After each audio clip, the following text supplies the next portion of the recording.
நண்பர்களே, ஒவ்வொரு தனி மனிதனும் வேறுபட்டவர்கள். அதனால் இந்த உலகில் யாரையும் கண்மூடித்தனமாக நம்ப வேண்டாம். இங்கு யாரும் யாருக்கும் சொந்தமில்லை. உங்கள் நண்பர்கள், உறவினர்கள், மனைவி மற்றும் குழந்தைகள் அனைவரும் உங்களுக்கு சொந்தமானவர்கள் என்று நீங்கள் நம்பினால் அது ஒரு மாயை. ஏனென்றால் இந்த உலகில் உங்களுக்கு சொந்தமாக யாரும் இல்லை. யாரும் யாருக்கும் சொந்தமில்லை. நீங்களும் யாருக்கும் சொந்தமில்லை. இந்த உலகில் உள்ள மிகப்பெரிய துயரம் என்னவென்றால், இங்குள்ள அனைவரும் எனக்கு சொந்தமானவர்கள் என்ற சிந்தனைதான். இது நீங்கள் எப்போதும் துயரத்துடன் இருப்பதற்கான ஒரு முக்கிய காரணமாகும். உங்கள் வாழ்க்கையின் துயரங்களுக்கு உங்கள் எதிரிகளும் போட்டியாளர்களும் காரணம் என்று நீங்கள் நினைக்கலாம். ஆனால் அதைக் காட்டிலும் பெரிய துயரங்களை நமக்கு கொடுப்பவர்கள் நம்முடைய அன்புக்குரியவர்களே. சொந்த வாழ்க்கையை பலியிடுபவர்களின் முக்கிய காரணம் அன்புக்குரியவர்கள் கொடுக்கும் துயரங்களே. எல்லாம் அன்புக்குரியவர்களுக்காக, குடும்பத்திற்காக என்று நாம் எப்போதும் சிந்திப்பதுண்டு. மற்றவர்களின் ஆசைகளை நிறைவேற்றவே நாம் பெரும்பாலும் முயற்சிக்கிறோம். ஏனென்றால் நமக்குச் சொந்தமானவர்கள் என்று நாம் கருதுபவர்களுக்கு மகிழ்ச்சியும் மனநிறைவும் கிடைக்க வேண்டும் என்று நாம் ஆசைப்படுகிறோம். அவர்களின் வாழ்க்கை மகிழ்ச்சி நிறைந்ததாக இருக்க எந்த தியாகத்தையும் செய்ய நாம் தயாராக இருப்போம். பல சமயங்களில் நம் சொந்த வாழ்க்கையை வாழக்கூட நாம் மறந்து விடுகிறோம். அன்புக்குரியவர்களின் ஆசைகளுக்காகவும் மகிழ்ச்சிக்காகவும் வாழ்க்கை முழுவதும் கடினமாக உழைத்து நம்மை நாமே மறந்து வாழ்கிறோம்.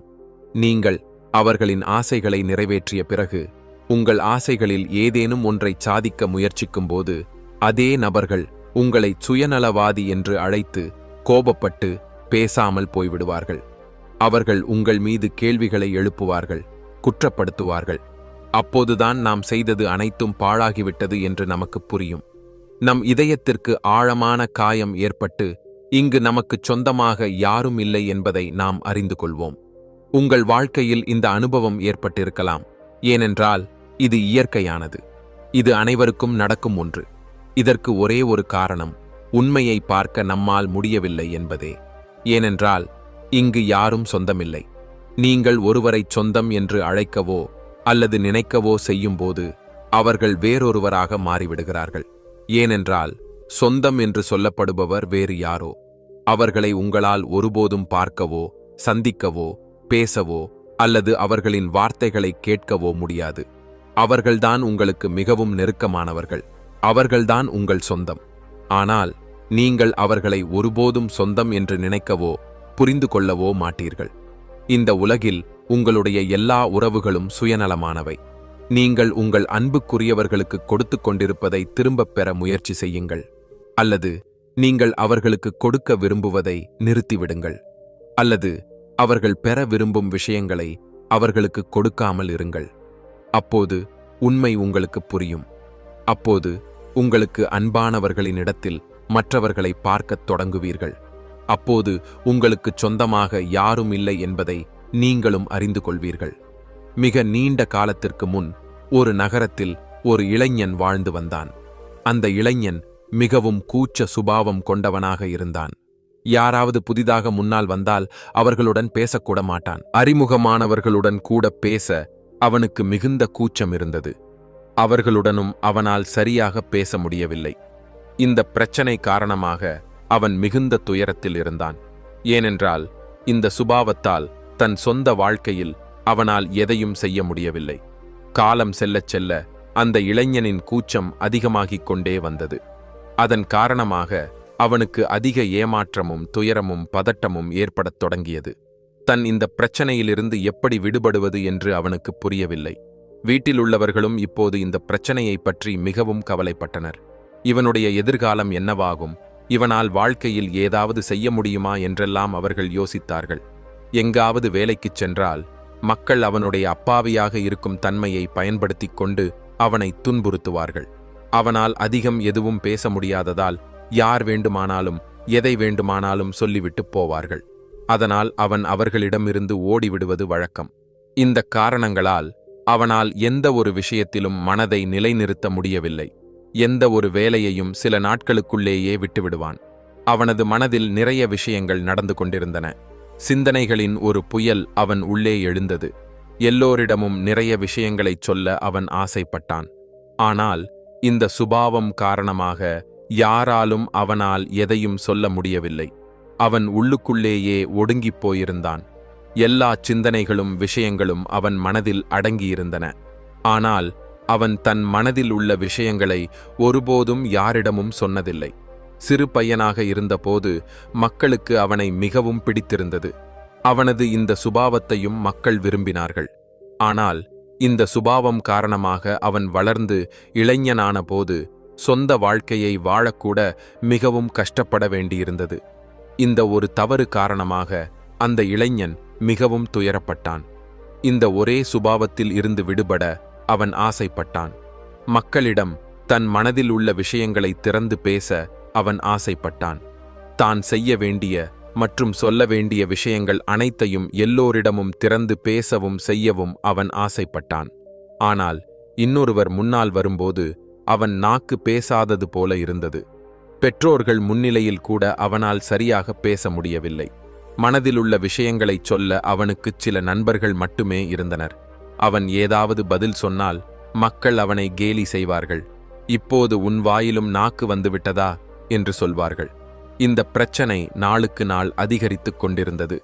இந்த பிரச்சனை காரணமாக இப்போது அவனது தந்தையும் மிகவும் கவலைப்பட்டார்.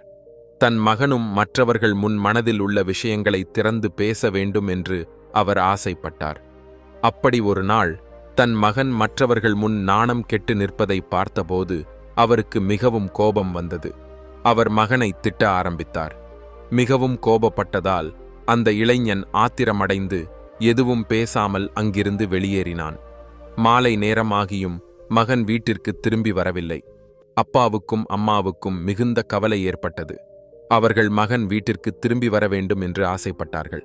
ஆனால் அந்த இளைஞன் ஓடி ஓடி ஒரு மலையின் உச்சிக்குச் சென்றிருந்தான். அவன் அங்கிருந்து கீழே பார்த்து கடவுளிடம் சொன்னான், கடவுளே, ஏன் என்னை இப்படி படைத்தாய்? மக்கள் என்னை கேலி செய்கிறார்கள். என் மனதில் உள்ள விஷயங்களை இந்த உலகில் என்னால் வெளிப்படுத்த முடியவில்லை என்றால், என்னால் யாரிடமும் எதையும் சொல்ல முடியவில்லை என்றால், பிறகு நான் இந்த வாழ்க்கையை வாழ்ந்து என்ன பயன்? நான் யாரோடும் எதையாவது சொல்ல முயற்சிக்கும் போதெல்லாம் மக்கள் என்னை கேலி செய்கிறார்கள். ஏன் அவர்கள் எதையாவது சொல்லிவிட்டு போகிறார்கள்? என்னால் பதில் கூட சொல்ல முடியவில்லை.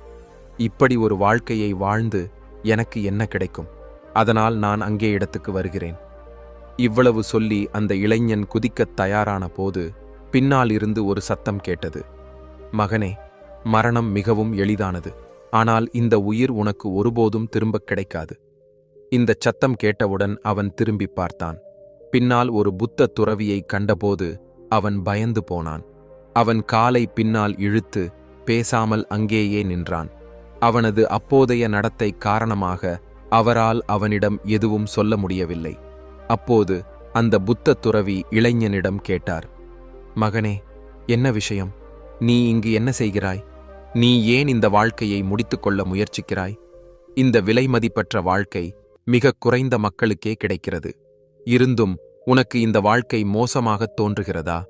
இதற்கு பதிலாக அந்த இளைஞன், இல்லை, ஒன்றுமில்லை, நான் இங்கு சும்மா பார்த்து கொண்டிருந்தேன் என்று சொன்னான்.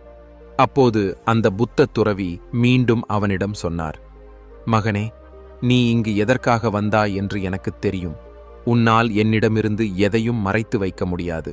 ஆனால் நீ உன் பிரச்சனையை என்னிடம் நேரடியாகச் சொல்ல வேண்டும் என்று நான் ஆசைப்படுகிறேன். அதற்கு நான் ஒரு தீர்வு சொல்கிறேன்.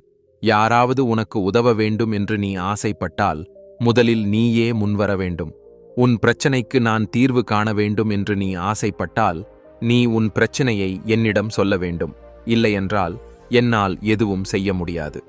அந்த புத்த துறவியின் இந்த வார்த்தைகளைக் கேட்டு இளைஞன், இல்லை, பரவாயில்லை, நான் நன்றாக இருக்கிறேன், நான் உண்மைதான் சொல்கிறேன் என்று சொன்னான். அந்த நபரின் இந்த வார்த்தைகளைக் கேட்டு துறவி அவனிடம் சொன்னார், சரி மகனே, உனக்கு என் உதவி தேவையில்லை என்றால் பரவாயில்லை. உன் வார்த்தைகளை நான் நம்புகிறேன். ஆனால் நீ என் ஒரு விஷயத்தை நம்ப வேண்டும். உனக்கு உதவவே நான் இங்கு வந்தேன். உனக்கு வேண்டுமானால் உன் பிரச்சனையை என்னிடம் சொல்லலாம். நான் உன் இந்த பிரச்சனைக்கு நிச்சயம் ஒரு தீர்வை கண்டுபிடிப்பேன். இதற்கு பதிலாக இளைஞன் அந்த துறவியிடம், இல்லை இல்லை, நான் நன்றாக இருக்கிறேன், நான் உண்மைதான் சொல்கிறேன், நீங்கள் போய்விடுங்கள் என்று சொன்னான். அந்த இளைஞன் சொன்னபோது புத்த துறவி, சரி மகனே, நான் இங்கிருந்து போக வேண்டும் என்று நீ ஆசைப்பட்டால் நான் போகிறேன். ஆனால் ஒரு விஷயம் நினைவில் கொள், நான் போய்விட்டால் பிறகு என்னால் உனக்கு உதவ முடியாது. ஒருவேளை உனக்கு உதவ வேறு யாரும் வந்தும் வரமாட்டார்கள். இவ்வளவு சொல்லி அந்த துறவி அங்கிருந்து போக ஆரம்பித்தார். இளைஞன் அதையெல்லாம் பார்த்து அங்கேயே நின்று கொண்டிருந்தான். துறவி சிறிது தூரம் சென்றபோது இளைஞன் உரக்கக் கத்தினான், குருதேவா, என் பிரச்சனை மிகவும் பெரியது. நீங்கள் அதற்கு ஒரு தீர்வு தருவீர்களா? நீங்கள் எனக்கு அதற்கான தீர்வை கூறுவீர்களா? இதைக் கேட்ட துறவி இளைஞனிடம் சொன்னார், மகனே, இந்த உலகில் தீர்வு இல்லாத ஒரு பிரச்சனையும் இல்லை. நீ உன் பிரச்சனையை என்னிடம் சொன்னால் நான் நிச்சயம் அதற்கு ஒரு தீர்வை கண்டுபிடிப்பேன். அப்போது அந்த இளைஞன் புத்த துறவியிடம் தன் பிரச்சனையை விவரித்தான். குருநாதா, எனக்கு ஒரு பெரிய பிரச்சனை இருக்கிறது. நான் மிகவும் கூச்ச சுபாவம் கொண்டவன். அதனால் என்னால் யாரிடமும் பேச முடியவில்லை. என் மனதில் உள்ள விஷயங்களை கூட என்னால் யாரிடமும் சொல்ல முடியவில்லை. நான் யாரிடமாவது பேச முயற்சிக்கும் போதெல்லாம் மக்கள் என்னை கேலி செய்கிறார்கள். யாராவது என்னை திட்டினாலோ அல்லது மோசமான வார்த்தைகள் சொன்னாலோ என்னால் பதில் சொல்ல முடியவில்லை. மக்களைப் போல புத்திசாலியாக இருக்கவும், உரையாடல்களில் பதிலளிக்கவும், என் மனதில் உள்ள விஷயங்களை திறந்து பேசவும் நான் ஆசைப்படுகிறேன். இந்த உலகத்துடன் தோளோடு தோள் சேர்ந்து முன்னேறிச் செல்ல நான் ஆசைப்படுகிறேன். இதற்கு ஒரு தீர்வு இருக்கிறதா? அந்த துறவி இளைஞனின் எல்லா வார்த்தைகளையும் கவனமாக கேட்டார். பிறகு பதிலுக்குச் சொன்னார், மகனே, அதிகமாக கூச்ச சுபாவத்துடன் இருக்கும் உனக்குள் அடையாளம் காணப்படாத ஒரு பயம் இருக்கிறது என்று அர்த்தம். அதனால்தான் உன்னால் அதை புரிந்து கொள்ள முடியவில்லை. கூச்சம் ஏற்படுவதும் பயப்படுவதும் இரண்டு வேறு விஷயங்கள். நம் உள்ளத்தில் பயம் இருக்கும்போது நம்மால் எங்கும் யாரிடமும் எதையும் பேச முடியாது. எல்லா இடங்களிலும் நமக்கு பயம் மட்டுமே பார்க்க முடியும். எல்லா இடங்களிலும் நமக்கு பதட்டம் மட்டுமே உணரப்படும். இதை கூச்சம் என்று சொல்ல முடியாது. தொடர்ந்து துறவி இளைஞனிடம் கேட்டார், மகனே, நீ யாரை அதிகம் பயப்படுகிறாய்? இளைஞன் பதிலளித்தான், குருநாதா, என் தந்தையிடம் பேச எனக்கு மிகவும் கூச்சமாக இருக்கிறது. அப்போது துறவி இளைஞனிடம் கேட்டார், ஓஹோ, அப்படியானால் சொல். நீ அப்பாவிடம் பேச முயற்சிக்கும்போது உன் மனதில் என்னென்ன சிந்தனைகள் வருகின்றன? இளைஞன் பதிலளித்தான், குருநாதா, நான் அப்பாவிடம் பேச முயற்சிக்கும் போதெல்லாம் அப்பா என் மீது கோபப்படுவார் என்று எனக்கு தோன்றுகிறது. சில சமயங்களில் நான் ஏதாவது தவறாகச் சொல்லிவிடுவேனோ என்றும் எனக்கு தோன்றுகிறது. என் அப்பா என்னை நேசிக்கவில்லை என்று கூட என் மனதில் சிந்தனைகள் வருகின்றன. ஆனால் குருநாதா, நீங்கள் கூச்சமும் பயமும் வேறு வேறு என்று சொன்னீர்களே, அப்படியானால் பயம் ஏற்படாமல் இருக்க ஏதாவது வழி இருக்கிறதா? அப்படி ஒரு வழி இருக்கிறதா?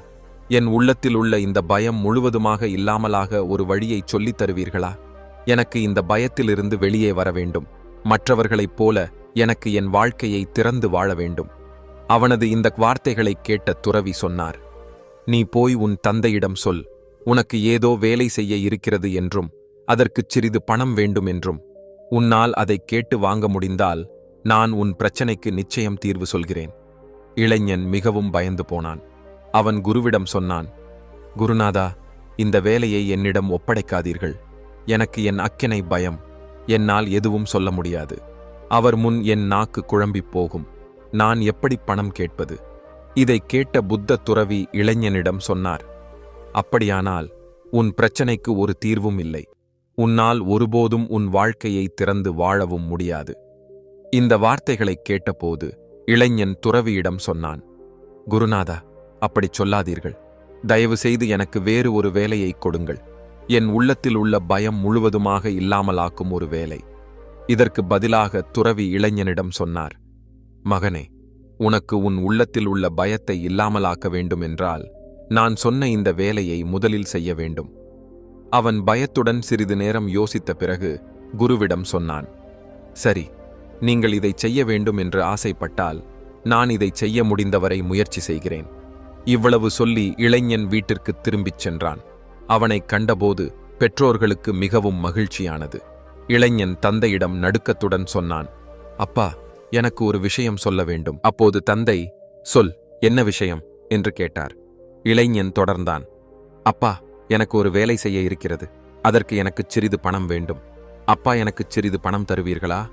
இதைக் கேட்ட இளைஞனின் அப்பா அவனை கவனத்துடன் பார்த்தார். சிறிது நேரம் பார்த்த பிறகு அவர் மகிழ்ச்சியால் துள்ளி குதித்தார். உடனே அவர் சிறிது பணத்தை மகனின் கையில் வைத்துக் கொடுத்துவிட்டு சொன்னார், மகனே, இந்த பணம் போதுமா அல்லது இன்னும் வேண்டுமா? இதற்கு பதிலாக இளைஞன் தந்தையிடம் சொன்னான், இல்லை, இல்லை அப்பா, இது போதும். நான் இதை வைத்து என் காரியங்களை முடித்துக் கொள்கிறேன். அந்த பணத்துடன் இளைஞன் உடனே துறவியின் அடுத்தேக்கு ஓடினான்.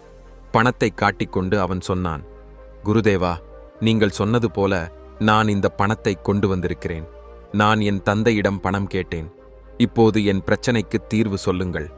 அப்போது துறவி இளைஞனிடம் சொன்னார், ஐயோ, இவ்வளவு அவசரம் ஏன்? நீ எனக்காக இன்னும் ஒரு வேலை செய்ய வேண்டியிருக்கிறது. அப்போது மட்டுமே நான் உன் பிரச்சனைக்கு தீர்வு சொல்கிறேன். நீ எனக்காக இந்த வேலையையும் கூட பூர்த்தி செய்ய முடியவில்லை என்றால் நான் உனக்கு ஒருபோதும் உன் பிரச்சனைக்கு தீர்வு சொல்ல மாட்டேன். அப்போது இளைஞன் துறவியிடம் சொன்னான், குருதேவா, நான் இப்போது உங்களுக்காக ஒரு வேலை செய்தேன். இப்போது நீங்கள் என்னிடம் வேறு ஒரு வேலை செய்யச் சொல்கிறீர்கள். அப்போது துறவி அவனிடம் சொன்னார், ஆம், நீ எனக்காக இன்னொரு வேலையும் கூடச் செய்ய வேண்டும். இளைஞன் மீண்டும் சிறிது நேரம் யோசித்த பிறகு புத்த துறவியிடம் சொன்னான், சரி, சொல்லுங்கள், இப்போது நான் என்ன செய்ய வேண்டும்? இதற்கு பதிலாக புத்த துறவி இளைஞனிடம் சொன்னார், போய் நீ உன் தந்தையிடம் இருந்து வாங்கிக் கொண்டு வந்த பணத்தை அவரிடம் திரும்பக் கொடு. அதோடு, அப்பா, எனக்கு இப்போது இந்த பணம் தேவையில்லை. ஆனால் நேரம் வரும்போது நான் இந்த பணத்தை திரும்ப வாங்கி என் காரியங்களை பூர்த்தி செய்வேன் என்றும் சொல். இதைக் கேட்டபோது இளைஞன் மீண்டும் நடுங்கிப் போனான். அவன் சொன்னான், குருநாதா, எனக்கு வேறு ஒரு வேலை கொடுங்கள். நான் அதை நிச்சயம் செய்கிறேன். ஆனால் இனி நான் இந்த பணத்துடன் அவருடைய அருகில் போனால் அவர் என்னை அடித்து துரத்தி விடுவார். அவருடைய கோபத்தை நீங்கள் இதுவரை கண்டதில்லை. அதனால் குருநாதா, தயவு செய்து எனக்கு வேறு ஒரு வேலை கொடுங்கள். நான் அதை உங்களுக்காக நிச்சயம் செய்கிறேன். அப்போது புத்த துறவி இளைஞனிடம் சொன்னார், மகனே, நான் உன்னை ஒப்படைத்த அதே வேலையைத்தான் நீ பூர்த்தி செய்ய வேண்டும். இல்லையென்றால் நான் உன் பிரச்சனைக்கு தீர்வு சொல்லித் தரமாட்டேன். அவன் மீண்டும் யோசித்த பிறகு அவன் துறவியிடம் சொன்னான், சரி, நான் இந்த பணத்தை திரும்பக் கொடுக்கிறேன். அப்படியே அவன் அப்பாவின் அருகில் திரும்பி வந்தான். அவன் அப்பாவிடம் சொன்னான், அப்பா, எனக்கு இந்த பணம் இப்போது வேண்டாம். இதை அப்பா திரும்ப எடுத்துக்கொள்ளுங்கள். எனக்கு ஏதாவது தேவைப்படும்போது நான் அப்பாவிடமிருந்து இதை வாங்கிக் கொள்கிறேன். அப்பா அந்த இளைஞனை சிறிது நேரம் உற்றுப் பார்த்தார். பிறகு சிரித்துக்கொண்டே சொன்னார், மகனே, எந்த வேலையை தொடங்குவதற்கு முன்பும் அதை பற்றிய தகவல்களை சேகரிக்க வேண்டும். அதை பற்றி புரிந்து கொள்ள வேண்டும் என்று உன்னால் புரிந்து கொள்ள முடிந்தது. எப்போது, எப்படி, என்ன, எவ்வளவு செய்ய வேண்டும் என்பதை பற்றியும் தகவல்கள் அறிவது முக்கியம். எந்த ஒரு வேலையையும் சும்மா தொடங்க முடியாது. அதில் நாம் வெற்றி பெறுவோமா இல்லையா என்றும் நாம் யூகிக்க வேண்டும். இதை பற்றி சரியான தகவல்கள் கிடைக்கும்போது மட்டுமே நாம் பணம் முதலீடு செய்ய வேண்டும். நீ இந்த சரியான முடிவை எடுத்ததில் எனக்கு மிகவும் மகிழ்ச்சி. நீ செய்யப்போகும் வேலை உனக்கு உகந்தது என்று புரிந்து கொள்ளும்போது உனக்கு வேண்டுமானால் நான் இந்த பணத்தை திரும்பக் கொடுக்கிறேன். தந்தையின் வாயிலிருந்து இந்த வார்த்தைகளை கேட்டபோது அந்த இளைஞன் மனதில் மிகவும் மகிழ்ச்சியடைந்தான். அப்பா சிரித்துக்கொண்டே இப்படி விஷயங்களை விளக்கிக் கொடுப்பார் என்று அவன் எதிர்பார்த்திருக்கவில்லை. அவன் மனதில் இப்படி சிந்தித்துக் கொண்டிருக்கும் போதே அப்பா அவன் அருகே வந்து அந்த இளைஞன் மகனை கெட்டிப்பிடித்தார். அப்பா அவனை அணைத்தபோது அவனுக்கு மிகவும் நல்ல உணர்வு ஏற்பட்டது. அவனது தன்னம்பிக்கையும் தைரியமும் அதிகரித்தது. அதன் பிறகு அந்த இளைஞன் குருவின் அடுத்தேக்கு திரும்பிச் சென்று சொன்னான், குருதேவா, நீங்கள் சொன்னது போல நான் எல்லாவற்றையும் செய்தேன். நான் அந்த பணத்தை என் தந்தையிடம் திரும்பக் கொடுத்தேன். தயவு செய்து இப்போது என் பிரச்சனைக்கு தீர்வு சொல்லுங்கள். அப்போது புத்த துறவி அந்த இளைஞனை பார்த்து சிரித்துக்கொண்டே சொன்னார், மகனே, இவ்வளவு அவசரம் ஏன்? நீ எனக்காக இன்னும் ஒரு வேலையும் கூடச் செய்ய வேண்டியிருக்கிறது. இளைஞன் சொன்னான், என் குருவே, நீங்கள் என்னை இப்படி மீண்டும் மீண்டும் வேலைகள் செய்ய வைப்பது ஏன்? என் பிரச்சனைக்கு உங்களிடம் ஒரு தீர்வு இல்லையா? என்னை பொதுமக்கள் ஏமாற்றுவது போல நீங்களும் ஏமாற்றுகிறீர்களா? நீங்கள் அப்பாவிடம் பணம் கேட்டுக் கொண்டு வரச் சொன்னீர்கள். நான் கொண்டு வந்தேன். நீங்கள் மீண்டும் இந்த பணத்தை அப்பாவிடம் திரும்பக் கொடுக்கச் சொன்னீர்கள். உங்கள் வார்த்தையை கேட்டு நான் அதையும் செய்தேன். இப்போது நீங்கள் மீண்டும் எனக்காக வேறு ஒரு வேலை செய்யச் சொல்கிறீர்கள். இது என்னால் முடியாது. அப்போது புத்த துறவி அந்த இளைஞனை பார்த்து சிரித்துக்கொண்டே சொன்னார், மகனே, இது கடைசி வேலை. இது மிகவும் எளிதானதும் கூட. இந்த வேலையை முடித்த பிறகு நான் உனக்கு வாக்குறுதி தருகிறேன். உன் பிரச்சனைக்கான தீர்வை நான் நிச்சயம் சொல்கிறேன். இதைக் கேட்ட இளைஞன் மீண்டும் ஒரு நிமிடம் யோசித்தான். பிறகு துறவியிடம் சொன்னான், சரி, ஆனால் உங்களுக்காக நான் செய்யும் இந்த கடைசி வேலை என்னவென்று சொல்லுங்கள். அப்போது துறவி ஒரு சிலையை எடுத்து இளைஞனின் கையில் கொடுத்தார். அந்தச் சிலை பார்க்க மிகவும் சாதாரணமாக இருந்தது. ஆனால் துறவி இளைஞனிடம் சொன்னார், மகனே, நீ இதை சந்தைக்கு கொண்டு போக வேண்டும். இதை விற்க வேண்டும். இதற்கு பதிலாக 100 தங்க நாணயங்கள் கொண்டு வர வேண்டும். இதை உன்னால் செய்ய முடிந்தால் மட்டுமே நான் உன் பிரச்சனைக்கு தீர்வு சொல்கிறேன். இளைஞன் அந்தச் சிலையை கையில் எடுத்து உற்று பார்த்தான். பிறகு துறவியிடம் சொன்னான், குருநாதா, இது மிகவும் சாதாரணமான ஒரு சிலை அல்லவா? மண்ணால் உருவாக்கியது போல. இதற்கு யாராவது 100 தங்க நாணயங்கள் தருவார்களா? உங்கள் தலைக்கு பைத்தியம் பிடித்து விட்டதா? இதற்கு 1-2 தங்க நாணயங்கள் கிடைத்தாலே அது பெரிய விஷயம். ஆனால் 100 தங்க நாணயங்கள் யாரும் தரமாட்டார்கள். அப்போது துறவி இளைஞனிடம் சொன்னார், மகனே, நான் உன்னை ஒப்படைத்த வேலையை நீ பூர்த்தி செய்தால் மட்டுமே உனக்கு உன் பிரச்சனைக்கு தீர்வு கிடைக்கும். அல்லது நீ வீட்டிற்கு திரும்பலாம். பழைய வாழ்க்கைக்கு, மக்கள் உன்னை கேலி செய்து துன்புறுத்தும் பழைய வாழ்க்கைக்கு. துறவியின் இந்த வார்த்தைகளைக் கேட்ட இளைஞன் மனதில் சிந்தித்துக் கொண்டான். எனக்கு என் பிரச்சனைக்கு ஒரு தீர்வு எந்தச் சூழ்நிலையிலும் வேண்டும். அதனால் அவன் அந்தச் சிலையை எடுத்துச் சந்தைக்குச் சென்றான். சந்தையை அடைந்து அவன் ஒரு இடத்தில் அந்தச் சிலையுடன் பேசாமல் உட்கார்ந்திருந்தான். யாராவது வந்து சிலையை பற்றி கேட்க அவன் காத்திருந்தான். அப்போது அவன் அந்தச் சிலைக்கு 100 தங்க நாணயங்களை கேட்பான். நேரம் நிறைய கடந்தும் யாரும் அவன் அருகில் வரவில்லை. அவன் சுற்றிலும் பார்த்தான். மக்கள் உரத்த குரலில் அழைத்துச் சொல்லி தங்கள் பொருட்களை விற்று கொண்டிருந்தார்கள். அவர்கள் சத்தமாக ஓலி எழுப்பிக் கொண்டிருந்தார்கள். அவனும் சிந்தித்தான், எனக்கு இந்தச் சிலையை விற்க வேண்டும் எங்கில் நானும் உரக்கச் சத்தம் எழுப்ப வேண்டும். அந்த இளைஞன் உரத்த குரலில் அழைக்கச் சொல்ல ஆரம்பித்தான். ஆனால் அவனால் அவ்வளவு உரக்கக் கூப்பிட முடியவில்லை. அவனது சத்தம் அவனுக்கே கேட்க முடியவில்லை. பிறகு எப்படி மற்றவர்களுக்கு அவனது சத்தம் கேட்க முடியும்? அதன் காரணமாக அந்தச் சிலையை வாங்க யாரும் அவன் அருகில் வரவில்லை. மெல்ல மெல்ல மாலை வந்தது. துறவி அங்கிருந்து போய்விடுவாரோ என்று அவனுக்கு பயம் ஏற்பட்டது. இல்லையென்றால் அவனுக்கு யார் அவனது பிரச்சனைக்கு தீர்வு கொடுப்பார்கள்?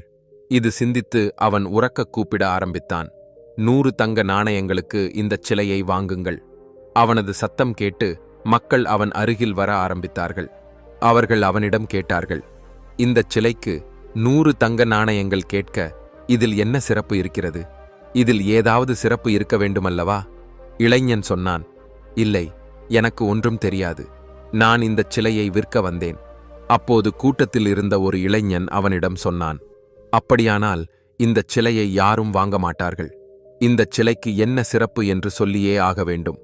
ஏன் நீ 100 தங்க நாணயங்கள் கேட்கிறாய்? பல நபர்கள் அந்த இளைஞன் அருகில் வந்து ஒரே கேள்வியை கேட்டார்கள், இந்தச் சிலைக்கு என்ன சிறப்பு என்று, இதற்கு 100 தங்க நாணயங்கள் கேட்க இதில் என்ன இருக்கிறது என்று. அந்த இளைஞன் பலருடன் பேசினான். அவர்களை புரிந்து கொள்ள முயற்சித்தான். பல வழிகளை பார்த்தான். ஆனால் யாரும் 100 தங்க நாணயங்கள் கொடுத்து அந்தச் சிலையை வாங்க தயாராகவில்லை. அவன் சோர்வடைந்தான். என்ன செய்வது என்று அவனுக்கு புரியவில்லை. அப்போதுதான் அவன் சந்தையில் சில மக்கள் தங்கள் பொருட்களின் சிறப்புகளைச் சொல்லி விற்பதை பார்த்தான். தங்கள் தயாரிப்புகளின் சிறப்பம்சங்களைப் பற்றி அவர்கள் மக்களுக்கு புரிய வைத்துக் கொண்டிருந்தார்கள். இதை பார்த்தபோது அவனும் சிந்தித்தான், இந்தச் சிலையின் சில சிறப்புகளை மக்களுக்கு தெரிவிக்க வேண்டும். அவன் மீண்டும் உரத்த குரலில் அழைக்க ஆரம்பித்தான், பிரச்சனைகளுக்கு தீர்வு கொடுக்கும் என் குருவின் ஒரேயொரு சிலை இந்த உலகில் இது ஒன்று மட்டுமே உள்ளது. இந்தச் சிலை யாருடைய கையில் இருக்கிறதோ அவர்களுடைய வீட்டில் ஒரு பிரச்சனையும் இருக்காது. இந்தச் சிலை அந்த பிரச்சனைக்கு நிச்சயம் தீர்வு சொல்லித்தரும். இதைக் கேட்ட மக்கள் அவன் அருகில் வர ஆரம்பித்தார்கள். அவர்கள் அந்தச் சிலையை கவனத்துடன் பார்க்க ஆரம்பித்தார்கள். பிறகு இளைஞனிடம் கேட்டார்கள், இந்தச் சிலை கையில் உள்ளவர்களுக்கு உண்மையிலேயே ஒரு பிரச்சனையும் இருக்காதா? இது எல்லா பிரச்சனைகளுக்கும் தீர்வு காணுமா? இதற்கு பதிலாக இளைஞன் சொன்னான், ஆம் ஆம், இது எல்லா பிரச்சனைகளுக்கும் தீர்வு காணும். நீங்கள் இந்தச் சிலையை எடுத்து வீட்டிற்கு கொண்டு போனால் என்ன பிரச்சனை இருந்தாலும் அதற்கு ஒரு தீர்வு உங்களுக்கு நிச்சயம் கிடைக்கும். எந்த பிரச்சனையாக இருந்தாலும், எந்தச் சூழ்நிலையாக இருந்தாலும் அதற்கு ஒரு தீர்வு உங்களுக்கு நிச்சயம் கிடைக்கும். இவ்வளவு கேட்டவுடன் அந்தச் சிலை எல்லோருக்கும் தேவை என்று தோன்றியது. அந்தச் சிலை இப்போது விலை உயர ஆரம்பித்தது. சிலர் 200 தங்க நாணயங்களையும், சிலர் 400, சிலர் 500, சிலர் 1000 தங்க நாணயங்கள் வரை கொடுக்கத் தயாரானார்கள். சிலையின் விலை அதிகரித்துக் கொண்டே வந்தது. இந்த சிலை மக்களின் பிரச்சனைகளுக்கு தீர்வு காணும் என்று மக்களுக்கு புரிந்தபோது அவர்கள் எந்த விலை கொடுத்தும் அதை வாங்கத் தயாரானார்கள். இப்போது அந்த இளைஞனும் தன்னம்பிக்கையுடனும் உரத்த குரலிலும் சொல்லிக் கொண்டிருந்தான். மக்களுக்குச் சிலையை பற்றி விளக்கிக் கொண்டிருந்தான். இப்போது அவன் மனதில் ஒரு பயமும் இல்லை. அவன் தன்னம்பிக்கையுடனும் தைரியத்துடனும் தயக்கமில்லாமலும் மக்களிடம் அந்தச் சிலையின் சிறப்பம்சங்களை விவரித்துக் கொண்டிருந்தான். அதன் காரணமாக மக்கள் அவனை நம்ப ஆரம்பித்தார்கள். அந்த நம்பிக்கை மக்களின் கண்களில் தெளிவாக இருந்தது. மாலை ஆகியும் மக்களின் கூட்டம் குறையவில்லை. அந்தச் சிலையை பற்றி அறியவும் அதை வாங்கவும் மக்கள் நெருங்கி நின்றார்கள். அப்போதுதான் அந்த இளைஞன் உரத்த குரலில் சொன்னான், என்னை மன்னிக்க வேண்டும். இது என் குருவின் சிலை. இதை விற்க நான் ஆசைப்படவில்லை. இவ்வளவு சொல்லி அந்த இளைஞன் அந்தச் சிலையுடன் வெறுங்கையுடன் திரும்பி குருவின் அடுத்தேக்கு வந்தான். அவன் குருவிடம் சொன்னான், குருதேவா, உங்களுக்கு மிகவும் நன்றி. இந்தச் சிலை என் பிரச்சனைக்கு தீர்வு கண்டுபிடித்தது. என் பிரச்சனை என்னவென்று எனக்கு புரிந்தது. நான் இதை விற்று உங்களுக்காக தங்க நாணயங்கள் கொண்டு வரவில்லை என்றாலும் என் பிரச்சனைக்கு எனக்கு நிச்சயம் ஒரு தீர்வு கிடைத்தது. உங்களுக்கு மிகவும் நன்றி. இதைக் கேட்ட புத்த துறவி சொன்னார், மகனே, நான் உன் பிரச்சனைக்கு தீர்வு கண்டுபிடிக்கவில்லை. நீதான் உன் பிரச்சனைக்கு தீர்வு கண்டது. நீதான் உன் பிரச்சனையை சுயமாய் தீர்த்து கொண்டது. உன் மனதில் ஆயிரக்கணக்கான கேள்விகள் இருந்தன. நான் இதைச் செய்தால் மக்கள் என்ன சொல்வார்கள்? என்னை பற்றி என்ன நினைப்பார்கள்? நான் வாயை திறந்தால் மக்கள் என்னை கேலி செய்வார்கள். நான் வாயை திறந்தால் ஏதாவது தவறாகத்தான் சொல்வேன். இது போன்ற எண்ணற்ற சிந்தனைகளும் பயங்களும் உன் மனதில் இருந்தன. ஆனால் இந்தச் சிலையை விற்கும் நடுவே நீ அந்த மக்களை எதிர்கொண்டாய். அவர்கள் முன் உன் மனதில் உள்ள விஷயங்களை திறந்து பேசினாய். சொல்ல வேண்டியதைச் சொன்னாய். அப்போது உன் மனதில் இருந்த பயம் தானாகவே இல்லாமலானது. நண்பர்களே, நாமும் நம் வாழ்க்கையில் இது போன்ற தவறான புரிதல்களையும் தவறுகளையும் செய்கிறோம். நாம் நம்மை நாமே அறிந்து கொள்ள ஆசைப்படுவதில்லை. மற்றவர்களின் கண்களின் வழியாகவே நாம் நம்மை காண்கிறோம். இதைச் செய்தால் மக்கள் என்னை பற்றி என்ன நினைப்பார்கள்? என்ன சொல்வார்கள்? நான் தவறாக இருந்தால் மக்கள் என்னை கேலி செய்ய மாட்டார்களா? இப்படிப்பட்ட பல சிந்தனைகள் நம் மனதில் நிரம்புகின்றன. அதனால் நாம் எப்போதும் பயத்தில் வாழ்கிறோம். ஆனால் நண்பர்களே, நீங்கள் உங்கள் பயத்தை எதிர்கொள்ளும் நாள் முதல் உங்களுக்கு ஒருபோதும் எதை குறித்தும் பயப்பட வேண்டியிருக்காது. கூச்சம் தோன்றவும் மாட்டாது. உங்கள் உள்ளத்தில் உள்ள பயம் என்றென்றைக்குமாக இல்லாமலாகும்போது உங்கள் வாழ்க்கையில் செய்ய ஆசைப்படும் மற்றும் அடைய ஆசைப்படும் விஷயங்களுக்கான பாதை முழுவதுமாக தெளிவாகும். உங்கள் பாதையில் வேகமாக முன்னேறிச் செல்ல உங்களால் முடியும். அதனால் மக்கள் என்ன சொல்கிறார்கள், அவர்களிடம் என்ன சொல்வது என்றெல்லாமே சிந்திப்பதை நிறுத்துங்கள். சுயம் விசுவாசிக்க. ஏனென்றால் உங்கள் பயத்தை எதிர்கொள்ள உங்களால் மட்டுமே முடியும். இந்த கதையில் இருந்து இரண்டாவது கதைக்குள் நுழையலாம். மிக நீண்ட காலத்திற்கு முன் ஒரு நகரத்தில் ஒரு இளைஞன் வாழ்ந்து வந்தான். அவன் தன் அன்புக்குரியவர்களைப் பற்றி மிகவும் கவலை கொண்டிருந்தான். அதனால் அவன் தன் வாழ்க்கையை முடித்துக்கொள்ள ஆசைப்பட்டான். வாழ்க்கையை முடித்துக் கொள்வதற்காக அவன் ஒரு நதிக்கரையை அடைந்தான். அவன் நதிக்குள் குதிக்கத் தயாராகும்போது ஒரு குரு அங்கு வந்தார். குரு அந்த இளைஞனிடம் கேட்டார், என்ன மகனே, உனக்கு வாழ்க்கையை பிடிக்கவில்லையா? ஏன் நீ இவ்வளவு விலைமதிப்பற்ற வாழ்க்கையை அழிக்கிறாய்? இதற்கு பதிலாக அந்த நபர் துயரத்துடன் குருவிடம் சொன்னார், குருவே, வாழ்க்கை முழுவதும் நான் என் சொந்தம் என்று நினைத்தவர்கள், என் சொந்தம் என்று நம்பியவர்கள், யாருடைய ஆசைகள் அனைத்தையும் நான் நிறைவேற்றினேனோ, யாருக்காக நான் அனைத்தையும் பலியிட்டேனோ, அவர்களிடம் நான் ஒரே ஒரு ஆசையை மட்டுமே வைத்தேன்.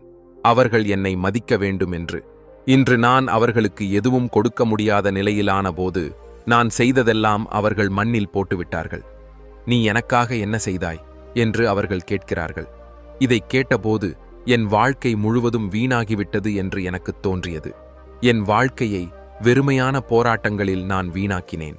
அப்போது என் மனதில் பலதரப்பட்ட கேள்விகள் எழுந்தன. இங்கு யார் சொந்தம்? நான் யாருக்காக இதையெல்லாம் செய்தேன்? நான் இவர்களுக்காக எதுவும் செய்யவில்லை என்றால் பிறகு நான் வாழ்ந்து என்ன பயன்? இதைவிட என் வாழ்க்கையை இங்கு முடித்துக்கொள்வது நல்லது. குரு அந்த இளைஞனின் எல்லா வார்த்தைகளையும் கவனமாக கேட்டார். அதன் பிறகு குரு அந்த இளைஞனிடம் சொன்னார், மகனே, இங்கு ஒரு நபர் இருக்கிறார். அவர் உனக்கு மட்டும் சொந்தமானவர். அவர் உன் சொந்தம். அவருக்கும் உனக்கும் உள்ள உறவு எந்தச் சுயநலத்திலும் அடிப்படையானது அல்ல. அவர் உன்னிடம் எதையும் கேட்கவில்லை. அவர் உனக்கு ஏதாவது கொடுக்க எப்போதும் தயாராக இருக்கிறார். இதை கேட்ட அந்த நபர் ஆச்சரியப்பட்டார். யார் எனக்காக எல்லாவற்றையும் தரத் தயாரான இந்த நபர் என்று அவனுக்கு புரியவில்லை. சிறிது நேரம் சிந்தித்த பிறகு அவன் குருவிடம் சொன்னான், குருவே, நீங்கள் என்ன சொல்ல முயற்சிக்கிறீர்கள்? யார் சுயநலமில்லாத, எனக்கு ஏதாவது கொடுக்க ஆசைப்படும் அந்த நபர்? தொடர்ந்து அந்த இளைஞன் குருவிடம் சொன்னான், குருவே, எனக்கு தெரிந்த அனைவரையும், என் அன்புக்குரியவர்களையும், என் நண்பர்களையும், உறவினர்களையும், சக ஊழியர்களையும், எதிரிகளையும், என் குடும்ப உறுப்பினர்களையும் எனக்கு நன்றாகத் தெரியும். அவர்களில் என் பிரியமானவர்களையும் சொந்தம் என்று கருதுபவர்களையும் எனக்கு நன்றாகத் தெரியும். ஆனால் நீங்கள் சொல்வது போல ஒருவர் கூட அவர்களில் இல்லையே. இதற்கு பதிலாக குரு அந்த இளைஞனிடம் சொன்னார், மகனே, உனக்கு அவனைத் தெரியாது. ஆனால் அவன்தான் உன் சொந்தம். அவன் உனக்கு எப்போதும் ஏதாவது கொடுத்து கொண்டே இருந்திருக்கிறான். ஆனால் நீ அவனைக் கண்டதில்லை. அவனது ஒரு வார்த்தையையும் கேட்டதில்லை. இதைக் கேட்டபோது அந்த நபருக்கு மிகவும் ஆச்சரியமாக இருந்தது. அவன் யார் என்று அவனுக்கு புரியவில்லை. தனக்குத் தெரியாத, தான் கேட்டதில்லாத அந்த நபரை பற்றி இளைஞன் கேட்டான். குருநாதா, யார் அவர்? தயவு செய்து எனக்குத் தெரிவியுங்கள். எனக்கு அவனைக் காண வேண்டும். அவனது வார்த்தைகளை கேட்க வேண்டும். எனக்குச் சொந்தம் என்று சொல்ல முடியாத, இதுவரை காண முடியாத அந்த நபர் யார் என்று எனக்கும் பார்க்க முடியுமல்லவா? இதை கேட்ட குரு அந்த நபரை ஒரு குகைக்குள் அழைத்துச் சென்றார். அந்த குகை மிகவும் பெரியதாக இருந்தது. உள்ளே கடுமையான இருள் இருந்தது. குரு அந்த நபரை குகைக்குள் அழைத்துச் சென்று அமர வைத்து உடனே குகையின் வெளியே வந்து கதவை அடைத்தார். குரு கதவை அடைத்தவுடன் இளைஞன் உரக்க கதற ஆரம்பித்தான். அவன் அலறி கூவினான், குருநாதா, நீங்கள் இந்த கதவை அடைத்து விட்டீர்களே. நான் வெளியே வர வேண்டும். என்னை வெளியே விடுங்கள். எனக்கு மூச்சு திணறுகிறது. கதவை திறங்கள் குருநாதா. ஆனால் குரு வெளியிலிருந்து உரத்த குரலில் அழைத்துக் கூறினார், மகனே, உன் அன்புக்குரியவர்கள் அனைவரும் இப்படித்தான். அவர்கள் உன் கஷ்டங்களில் உன்னை கைவிட்டுப் போகிறார்கள். அந்த நபர் உள்ளே இருந்து உரக்கக் கதறிக் கொண்டிருந்தார். என்னை வெளியே விடுங்கள், என்னை வெளியே விடுங்கள், நான் இங்கிருந்து போக வேண்டும். ஆனால் குரு அந்த இளைஞனின் ஒரு வார்த்தையையும் கேட்கவில்லை. அவர் அந்த குகையின் வாசலுக்கு அருகிலேயே இருந்தார். ஆனால் ஒருமுறை கூட கதவை திறக்கவில்லை. அப்போதுதான் உள்ளே இருந்து அந்த நபரின் அலறல் எழுந்தது. அவன் சொல்லிக் கொண்டிருந்தான், குருநாதா, நீங்களும் மற்றவர்களைப் போலவேதான் அல்லவா? நீங்களும் என்னை சிரமத்தில் ஆழ்த்திவிட்டு ஓடிப்போய் விட்டீர்களே. அப்போது குரு அந்த இளைஞனிடம் சொன்னார், மகனே, நீ சொந்தம் என்று கருதுபவர்கள் அனைவரும் அந்நியர்கள். நீ எவ்வளவு அழுதாலும், எவ்வளவு அலறி கூவினாலும் இந்த உலகில் யாருக்கும் ஒரு மாற்றமும் ஏற்படாது. உனக்கு எவ்வளவு சிரமம் ஏற்பட்டாலும் அவர்களுக்கு அதில் ஒரு சிந்தனையும் இல்லை. அவர்களுக்கு தங்கள் சுயநலம் மட்டுமே பார்க்க முடியும். நீ அவர்களுக்கு பிரயோஜனம் உள்ளவனாக இருக்கும் வரை மட்டுமே அவர்கள் உன் கூட இருப்பார்கள். இவ்வளவு சொல்லி குரு அமைதியானார். சிறிது நேரத்திற்குப் பிறகு அந்த குகையிலிருந்து அழுகை மற்றும் அலறல் சத்தங்கள் நின்றன. இளைஞன் அந்த குகையின் வாசலுக்கு அருகிலேயே உட்கார்ந்து அழுது கொண்டிருந்தான். நான் எங்கே வந்து மாட்டிக்கொண்டேன்? அந்த குருநாதனும் ஓடிப்போய்விட்டாரே. இனி நான் எப்படி இங்கிருந்து வெளியேறுவேன் என்று அவன் மனதில் சிந்தித்துக் கொண்டான். அந்த நபர் தன் நிலையை நினைத்து அழுது கொண்டிருந்தார். ஆனால் சிறிது நேரம் கழித்து திடீரென்று அவன் அமைதியானான். இந்த குகையிலிருந்து வெளியேற வேண்டும் என்று அவன் தீர்மானித்தான். இந்த குகைக்கு வேறு ஒரு வழியை அவன் கண்டுபிடிப்பான் என்று தீர்மானித்தான். அப்படிச் சிந்தித்து அவன் மீண்டும் எழுந்து நின்றான். குகையின் இருட்டிலிருந்து வெளியே கடக்க வழி அவன் தேட ஆரம்பித்தான். கிட்டத்தட்ட 4-5 மணி நேரத்திற்குப் பிறகு கடைசியில் அந்த நபருக்கு குகையிலிருந்து வெளியேறக்கூடிய வேறு ஒரு வழியை கண்டுபிடிக்க முடிந்தது. எப்படியோ அவன் அந்த குகையிலிருந்து வெளியே வந்து குகைக்குள் நுழைந்த அதே வழியில் வந்தான். அப்போது அவன் பார்த்தான், குருநாதர் இன்னும் வெளியே உட்கார்ந்திருக்கிறார். இதை பார்த்தபோது அவனுக்கு குருவின் மீது மிகவும் கோபம் வந்தது. அவன் கோபத்துடன் குருவின் அடுத்தேக்குச் சென்று சொன்னான், உங்களுக்கு பைத்தியமா? நீங்கள் ஏன் என்னை இந்த குகையில் பூட்டி வைத்தீர்கள்? நான் இறந்திருந்தால் என்னாவது? அப்போது குரு அந்த இளைஞனிடம் சொன்னார், மகனே, அமைதியாக இரு. மகனே, சொல், உன்னை இந்த குகையிலிருந்து வெளியேற்றியது யார்? அந்த நபர் கோபத்துடன் குருவிடம் சொன்னார், வேறு யார் வெளியேற்றுவது? நான் மட்டும்தான் அந்த குகையில் தனியாக இருந்தேன். நான் தான் என்னை தானே வெளியேற்றினேன். இதைக் கேட்டு குரு சிரித்தார். பிறகு அந்த இளைஞனிடம் சொன்னார், பார்த்தாயா, கடைசியில் நாம் தான் நம்முடைய சொந்தம். நாம் தான் நம்மை இரட்சிக்கிறோம். நாம் தான் நம்முடைய விஷயங்களை கவனிக்கிறோம். நாம் தான் நம்மை பற்றி சிந்திக்கிறோம். நாம் தான் நமக்கு மிகவும் நெருக்கமானவர்கள். நாம் தான் நம்முடைய சொந்தம். மற்றவர்கள் அனைவரும் அந்நியர்கள்.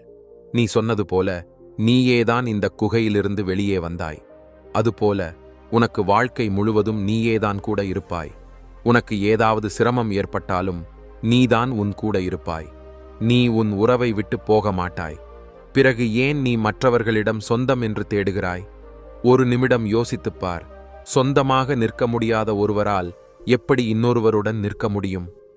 குருவின் வார்த்தைகளைக் கேட்டு அந்த நபரின் கோபம் முழுவதும் அடங்கியது. குரு சொன்ன விஷயங்கள் அவனுக்கு நன்றாக புரிந்தது. அவன் குருவிடம் சொன்னான், குருதேவா, நீங்கள் சொன்னது சரிதான். உங்கள் வார்த்தைகள் முற்றிலும் உண்மை.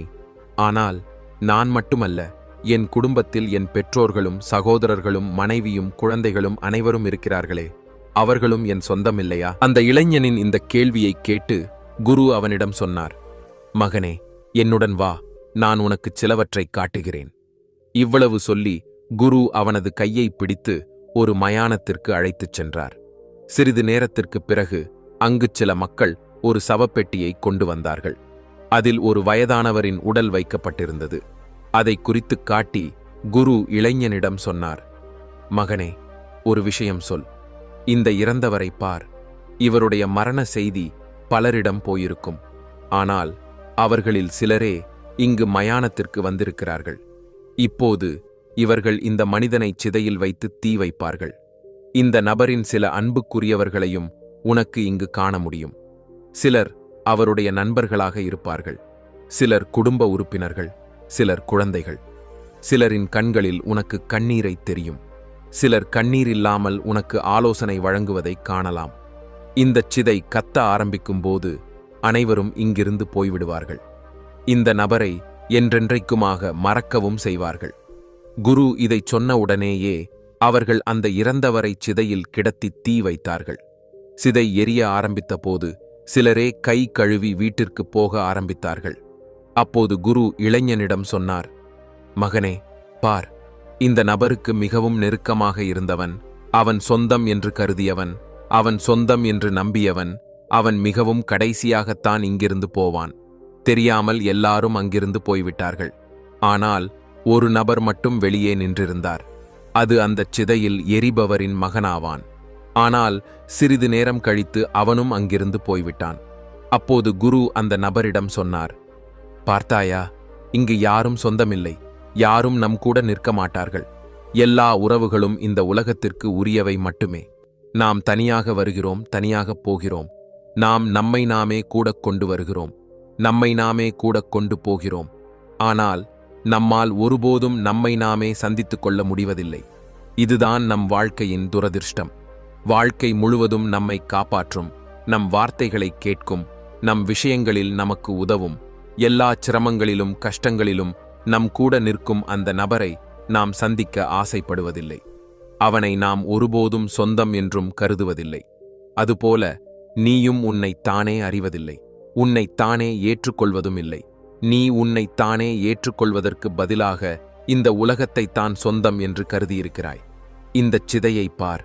இந்தச் சிதையில் எரிபவனின் மனைவி 4 நாட்களும் அம்மா 8 நாட்களும் துக்கம் அனுசரிப்பார்கள். பிறகு அவர்களும் அவனை மறப்பார்கள். தங்கள் வாழ்க்கையில் பிஸியாகி விடுவார்கள். அப்போது அந்த இளைஞன் குருவிடம் சொன்னான், குருவே, நீங்கள் சொல்வது உண்மைதான். இருந்தாலும் என் மனதில் வேறு ஒரு கேள்வி இருக்கிறது.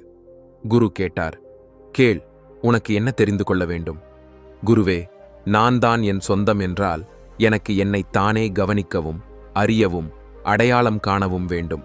என் வார்த்தைகளை கேட்கவும் என் கூட நிற்கவும் வேண்டுமென்றால் என் பெற்றோர்களையும் சகோதரர்களையும் மனைவியையும் குழந்தைகளையும் நான் கைவிட வேண்டுமா? ஏனென்றால் அவர்கள் அனைவரும் மற்றவர்கள், என் சொந்தம் இல்லையல்லவா? இதைக் கேட்டு குரு சிரித்தார். அவர் இளைஞனிடம் சொன்னார், மகனே, உன் பெற்றோர்களையும் சகோதரர்களையும் மனைவியையும் குழந்தைகளையும் கைவிட நான் எப்போது சொன்னேன்? நான் உன்னிடம் இவ்வளவு மட்டுமே சொல்கிறேன்.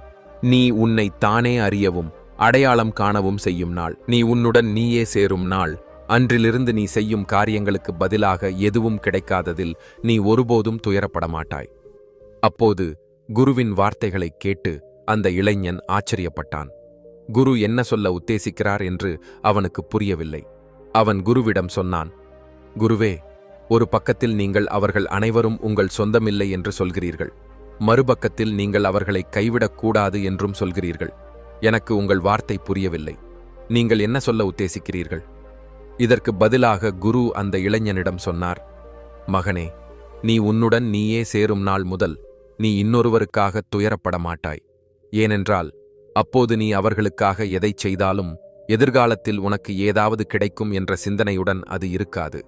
உதாரணமாக, சிறிது நேரத்திற்கு முன் நீ அழுதது அவர்களுக்காக நீ எவ்வளவோ செய்தும் அதற்கு பதிலாக நீ அவர்களிடமிருந்து எதுவும் கேட்கவில்லை என்றும் வெறும் மரியாதை மட்டுமே ஆசைப்பட்டாய் என்றும். ஆனால் அவர்கள் உன்னை மதிக்காததால் உனக்கு துயரம் ஏற்பட்டது என்பதாலும் தான். ஆனால் நீ உன்னை தானே அறியும் நாள் உன் உள்ளத்திலிருந்து இந்த உணர்ச்சியும் இல்லாமலாகும். அப்போது நீ யாரிடமிருந்தும் எதையும் எதிர்பார்க்க மாட்டாய். உன் எதிர்பார்ப்புகள் உடையவும் மாட்டா. உனக்கு ஒருபோதும் துயரம் வரவும் மாட்டா. நீ யாரை சொந்தம் என்று அழைக்கிறாயோ அவர்கள் அனைவரும் உன்னிடம் அவர்களின் சுயநலத்திற்காக மட்டுமே. நீ அவர்களுக்காகச் செய்யும் விஷயங்களிலும் உன் சுயநலம் மறைந்திருக்கிறது. ஏனென்றால் நீ அவர்களுக்காகச் செய்யும் காரியங்களுக்கு பதிலாக நீயும் அவர்களிடமிருந்து ஏதாவது ஆசைப்படுகிறாயல்லவா? அவர்கள் உனக்கு நீ ஆசைப்படுவதை கொடுக்காமல் இருக்கும்போது உன் உள்ளத்தில் கேள்விகளின் வெள்ளம் உண்டாகிறது. நான் அவர்களுக்காக இவ்வளவு செய்தும் அவர்கள் எனக்காக எதுவும் செய்ய ஆசைப்படவில்லை, அவர்கள் எனக்கு எதுவும் கொடுக்க ஆசைப்படவில்லை என்று நீ சிந்திக்க ஆரம்பிக்கிறாய். அதனால்தான் இந்த உலகில் நமக்கு யாராவது இருந்தால் அது நாம் தான் என்று சொன்னேன். நாம் தான் நம்முடைய சொந்தம். நாம் தான் நம் கூட எப்போதும் இருப்பது. இவ்வளவு சொல்லி குரு அமைதியானார். இளைஞனுக்கும் குருவின் வார்த்தைகள் நன்றாக புரிந்தது. அந்த இளைஞன் குருவை பணிந்து வணங்கி வீட்டிற்கு திரும்பிச் சென்றான். அன்றிலிருந்து அவன் குடும்பத்துடன் மகிழ்ச்சியுடன் வாழ்ந்தான். அவன் குடும்பத்திற்காக எல்லாவற்றையும் செய்தான். ஆனால் அதற்கு பதிலாக தனக்கு எதுவும் திரும்பக் கிடைக்கும் என்று அவன் எதிர்பார்க்கவில்லை. மாறாக அவன் தானாகவே மகிழ்ச்சியாக இருந்தான். இப்போது அவனுக்கு எதை பற்றியும் கவலை இல்லை, துயரமும் இல்லை. ஆனால் நண்பர்களே, நம்மில் பெரும்பாலோர் மனப்பூர்வமாக மகிழ்ச்சியாக இருக்க ஆசைப்படுவதில்லை. நீங்கள்தான் காரணம். அதனால்தான் எனக்கு இன்று இவ்வளவு துயரம், நான் கஷ்டத்தில் இருக்கிறேன், நான் பதட்டத்துடன் இருக்கிறேன் என்று மற்றவர்களுக்கு புரிய வைக்க மட்டுமே நாம் முயற்சிக்கிறோம். நாங்கள் உங்களுக்காக நிறைய செய்திருக்கிறோம், ஆனால் நீங்கள் எங்களுக்காக எதுவும் செய்யவில்லை என்று அவர்களுக்கு புரிய வைக்க நாம் முயற்சிக்கிறோம். நாம் சொந்தம் என்று கருதுபவர்களை சிறைபிடிக்க நாம் முயற்சிக்கிறோம். நாம் ஆசைப்படுவது போலவே அவர்கள் நடந்து கொள்ள வேண்டும் என்று நாம் ஆசைப்படுகிறோம். இதுதான் நம் பிரச்சனைகளின் மிகப்பெரிய காரணம், நம் துயரத்தின் காரணம். நமக்கு இது சுவாரஸ்யமாகவும் தோன்றுகிறது. அதனால் நாம் இதைவிட ஆசைப்படுவதில்லை. மற்றவர்களை நம் பிடியில் ஒடுக்க நாம் ஆசைப்படுகிறோம். நம் கூட இருப்பவர்கள், நம் சொந்தம் என்று கருதுபவர்கள் நம்முடைய வார்த்தைகளை மட்டுமே கேட்க வேண்டும் என்றும் நம்மை மட்டுமே மதிக்க வேண்டும் என்றும் நாம் ஆசைப்படுகிறோம். ஆனால் உண்மையில் அப்படி எதுவும் நடப்பதில்லை. மாறாக நீங்கள் உங்களுக்காகவே துயரங்களின் ஒரு குவியலை உருவாக்குகிறீர்கள். அந்த துயரத்தில் நீங்கள் மூழ்கிப் போகிறீர்கள். இந்த உலகின் விளையாட்டு மிகவும் விசித்திரமானது. நாம் நம்மை நாமே மறந்து இந்த உலகில் அன்புக்குரியவர்களை தேடுகிறோம். ஆனால் நம்மால் அவர்களை ஒருபோதும் சந்திக்க முடிவதில்லை. ஏனென்றால் நாம் மட்டும்தான் நம்முடைய சொந்தம். நாம் நம்மை நாமே அறிய ஆசைப்படுவதில்லை. நாம் நம்மை நாமே அடையாளம் காண ஆசைப்படுவதில்லை. இந்த கதைகள் உங்களுக்கு பிடித்திருக்கும் என்று நினைக்கிறேன். நன்றி, வணக்கம்.